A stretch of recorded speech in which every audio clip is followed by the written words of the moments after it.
खंबा घनी सा बाई सा गुड इवनिंग एवरीवन। मारो राजस्थान यूट्यूब चैनल पे आप सबका बहुत बहुत स्वागत है।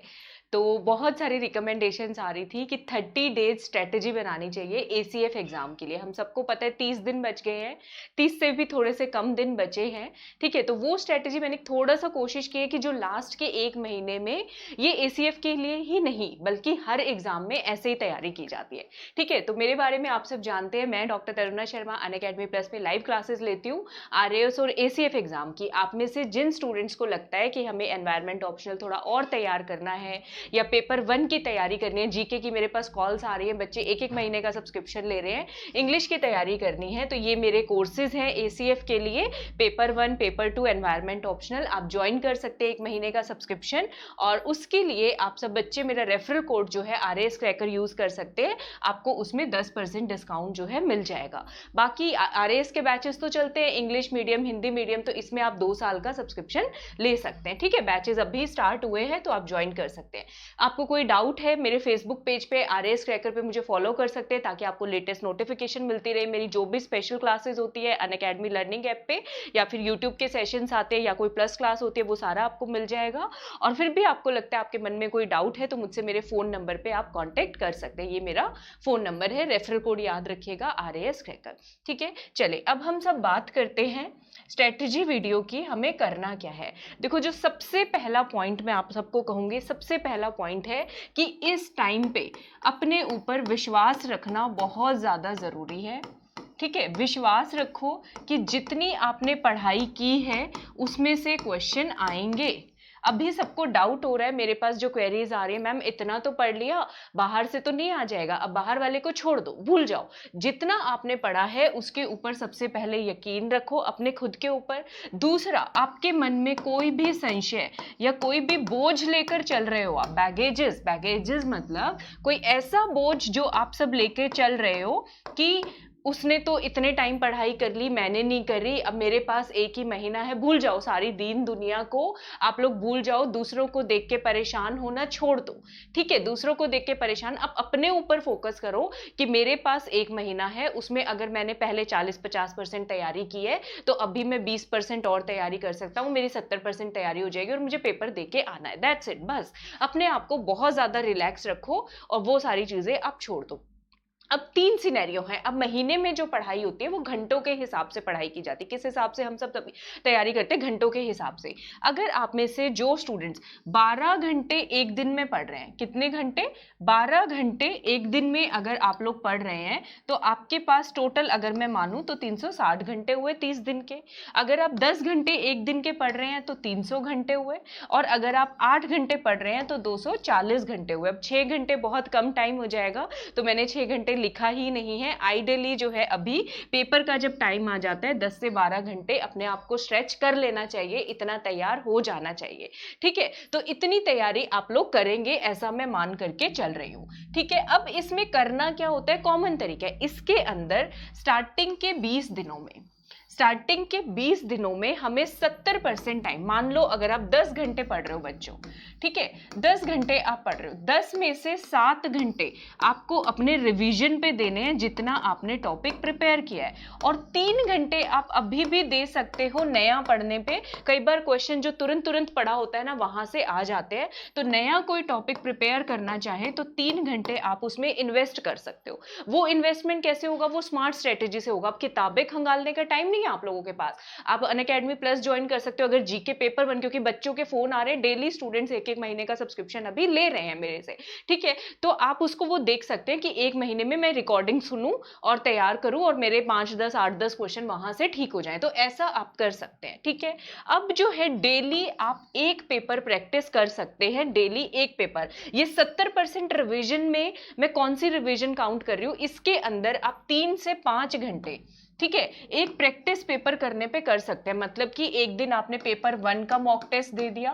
एक दिन पेपर 2 का मॉक टेस्ट दे दिया, एक दिन अपने ऑप्शनल का मॉक टेस्ट दे दिया, चौथे दिन अपने दूसरे ऑप्शनल का मॉक टेस्ट दे दिया। ठीक है, इसमें जो आप 3 घंटे में पेपर अटेम्प्ट करोगे, उसके बाद जो गलत क्वेश्चन होते हैं उस पर आप 1.5-2 घंटा लगाओ, 1.5-2 घंटा लगाओ आप उसके ऊपर, और उसको जो है आप सही तरीके से प्रैक्टिस करो। ठीक है, एक तरीका तो ये होता है कि डेली जितने क्वेश्चंस बना सकते हो बनाओ, उसमें हम हमें हमारी कमियां पता चल जाती है कि कौन सा टॉपिक कम प्रिपेयर है, उसको हम अच्छे से प्रिपेयर कर सकते हैं। अगर ऐसा नहीं कर सकते तो हफ्ते में एक पेपर दो, या 2 दिन, हफ्ते में 2 दिन आप जो है चारों पेपर एक एक मॉक टेस्ट के रूप में दे दो।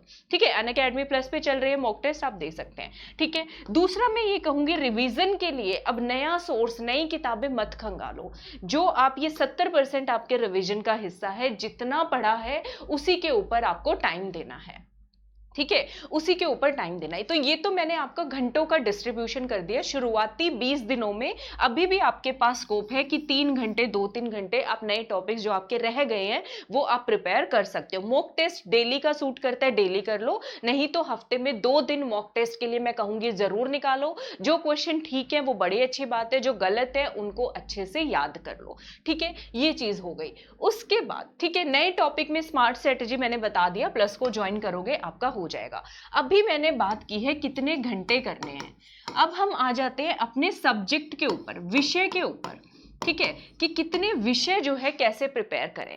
तो इसमें ये कहूंगी 30 के 30 दिन इंग्लिश तो डेली बेसिस पे करना ही है। 30 के 30 दिन इंग्लिश डेली बेसिस पे करो। अब आप रिवीजन कर रहे होंगे तो 1.5 घंटा आप इसको दे सकते हो, बहुत रहेगा, 1.5 से 2 घंटा। ठीक है, या मैं कहूंगी 1.5 घंटा भी दोगे तो काफी रहेगा। इंग्लिश आपको डेली बेसिस पे करना है, और इसको रात के समय करना, क्योंकि लाइट सब्जेक्ट है।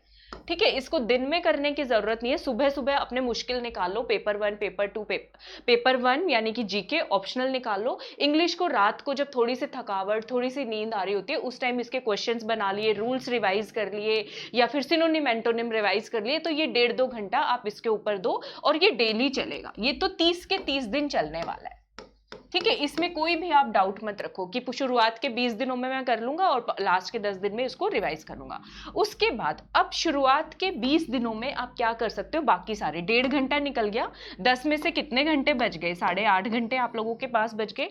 तो आप सब स्टूडेंट शुरुआत के 20 दिनों में 3 सब्जेक्ट भी एक दिन में उठा सकते हो, अपने तीनों ऑप्शनल भी उठा सकते हो। 2-2 घंटे रिवाइज करने का टाइम है अभी। अभी ये नहीं है कि पूरा नया कॉन्सेप्ट जो पढ़ना है वो सिर्फ 2 घंटे आप नई चीजें पढ़ सकते हो, बाकी आप अपना पुराना रिवाइज करो। जो नोट्स बनाए हैं, जिस किताब से पढ़ा है वहीं से रिवाइज करो। नई किताबों, नए सोर्सेज की तरफ अब भागने का टाइम हमारा नहीं है। ठीक है, या तो 3 सब्जेक्ट्स कर लो। ठीक है, 20 दिन में डेली आप ऐसे टारगेट बना सकते हो। या फिर कुछ स्टूडेंट्स ऐसे होते हैं जो इतने सारे सब्जेक्ट्स नहीं कर सकते, या कुछ हमारे वर्किंग प्रोफेशनल एस्पिरेंट्स हैं जो एग्जाम दे रहे हैं और उनके पास टाइम नहीं है 3-3 सब्जेक्ट। तो आप लोग शुरुआत के 20 दिनों में 2 ही सब्जेक्ट उठाओ। इंग्लिश तो चलेगा, इंग्लिश चलेगा, 2 सब्जेक्ट उठा लो, या ऑप्शनल या फिर जीके। अब भी जो मुझे ज्यादा मेरे पास कॉल्स आ रही है वो ये है कि मैम ऑप्शनल तो तैयार है, जीके की तैयारी करनी है। तो आप एक जीके एक ऑप्शनल अपना साथ साथ रिवाइज कर लो शुरुआत के 20 दिनों में।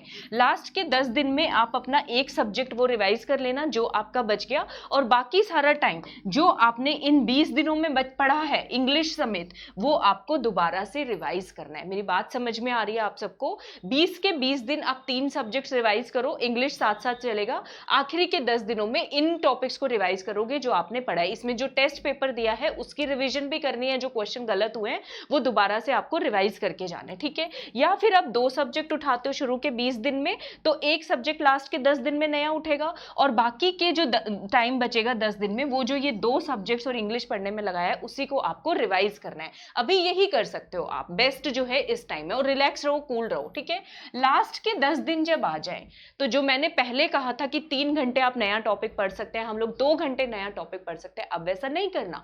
अब आपको 90% टाइम रिवीजन पे देना है। अगर 10 घंटे पढ़ रहे हो तो भाई 9 घंटे रिवीजन पे, जो इन शुरुआती 20 दिनों में आपने पढ़ा है, जो इन शुरुआती 20 दिनों में पढ़ा है उसी को रिवाइज करना है, उसी को रिवाइज करना है बार बार बार बार बार बार। ठीक है, और 10% टाइम आप सिर्फ आप अपने नए टॉपिक्स पे दोगे। 1 घंटा निकाल लिया, चलो 1 का 1.5 घंटा निकाल दिया, मतलब थोड़ा बहुत ऊपर नीचे आप कर सकते हो। ठीक है, जो प्रैक्टिस पेपर्स किए थे, टेस्ट पेपर्स किए थे इन 10 दिनों में, उनको भी रिवाइज करना है, और उसके अंदर जो गलत क्वेश्चन हुए हैं आपके, उसके ऊपर फोकस आपको ज्यादा रखना है, क्योंकि जो सही वाले होते हैं वो तो सही कर ही आओगे, और गलत वाले क्वेश्चन क्वेश्चंस पे फोकस करना है, ठीक है, ये चीज हो गई। उसके बाद थोड़ा सा पेपर 1 का बता देती हूँ। पेपर 1 में फोकसिंग एरिया कौन कौन से हैं। एक तो करंट अफेयर्स हो गए जो मैं करा रही हूँ बच्चों, मेरे वीडियोस देख लो। करंट अफेयर्स को लेके बच्चे बहुत परेशान है। 18 19 तो मैंने शुरू किया है, मैंने कोशिश की है 2018 से जो जो इंपॉर्टेंट लगते हैं वो करवा देती हूँ। मेरे यूट्यूब पे वीडियोस पड़े हुए हैं, special classes, free special classes पड़ी हुई हैं, तो वो सब आप करंट अफेयर्स जाके कवर कर सकते हो वहां से, ठीक है। राजस्थान जीके पे फोकस करो, यहां से क्वेश्चन आ जाएगा। जीके में इकोनॉमिक सर्वे पे फोकस कर सकते हो, ठीक है, ये बहुत जल्दी हो जाता है, आसानी से कवर भी हो जाता है, ठीक है। बाकी तो जो आपने पढ़ रखा है उसी को आप लोग रिवाइज करेंगे। और अभी जो जैसे बच्चे आ रहे हैं तो वो आप प्लस भी ज्वाइन कर सकते हो, ये मेरा रेफरल कोड है, इसको यूज कर सकते हो, ठीक है। साइंस पे फोकस कर सकते हो, इंडिया ओल्ड वर्ल्ड जीके, तो प्रेफरेंस जो है वो यही रहेगी, करंट अफेयर्स कर लो, साइंस कर लो, राजस्थान जीके कर लो। तो पेपर 1 में इन्हीं टॉपिक्स पे फोकस हमें करना होता है। इंडिया एंड वर्ल्ड जीके आप लास्ट में दे सकते हो इसको, ठीक है। हो गई। इंडिया आर्ट एंड कल्चर नहीं पढ़ा तो भाड़ में जाने दो, अब मत सोचो उसके बारे में, अब सोचने का टाइम नहीं है, ठीक है। अब आप जो नए टॉपिक्स आप प्रेफरेंस बना लो कि मेरे ये टॉपिक नहीं हुए और इनको मैं 2-2 घंटे 3-3 घंटे में जितना मेरे से कवर होगा उतना मैं करने वाला हूं, ठीक है। तो इस तरह की स्ट्रेटेजी आपको बनानी पड़ेगी, ठीक है। तो कैसी लगी स्ट्रेटेजी मुझे बताना जरूर, और घबराना नहीं है, जितना पढ़ा है उस पर यकीन रखो, कोई डरने की जरूरत नहीं है। 70% तैयारी के साथ जा रहे हो 70% के साथ जाओ, 50% के साथ जा रहे हो 50% के साथ जाओ, 80% के साथ जा रहे हो जाओ, जैसे जाना है, ठीक है। 2020 हमारा बहुत डिफिकल्ट ईयर है, इस ईयर में हम सरवाइव कर जाएं, हम बच जाएं, जिंदगी बच जाए हमारी, वो ही बहुत इंपॉर्टेंट है। और आप लोग खुश नसीब है कि आपको पेपर देने का मौका मिल रहा है, आप पेपर देने जा रहे हो। जितना पढ़ा है उस पर कॉन्फिडेंस होना चाहिए, हमें उस पर हमारा कॉन्फिडेंस होना चाहिए, ठीक है। तो मेरी तरफ से सबको good luck, all the best, best विशेष, ठीक है। मैं चाहती हूँ आप सबका एग्जाम क्रैक हो और आप लोग करेंगे, ठीक है। तो ये स्ट्रेटेजी थी। फिर भी अगर आपके कोई क्वेश्चंस, डाउट्स हैं तो कमेंट सेक्शन में मेंशन कर देना। और मैं देख रही हूँ आप सब वीडियोस लाइक तो कर रहे हो, ठीक है, लेकिन सब्सक्राइब नहीं कर रहे हो, तो सब्सक्राइब भी करो ताकि आपको लेटेस्ट नोटिफिकेशन मिलती रहे, ठीक है। तो और कोई क्वेरी हो और कोई डाउट हो आपको चाहिए, मुझे बताते रहना, मैं उस पर वीडियो बना दूंगी। Thank you so much, take care, all the best.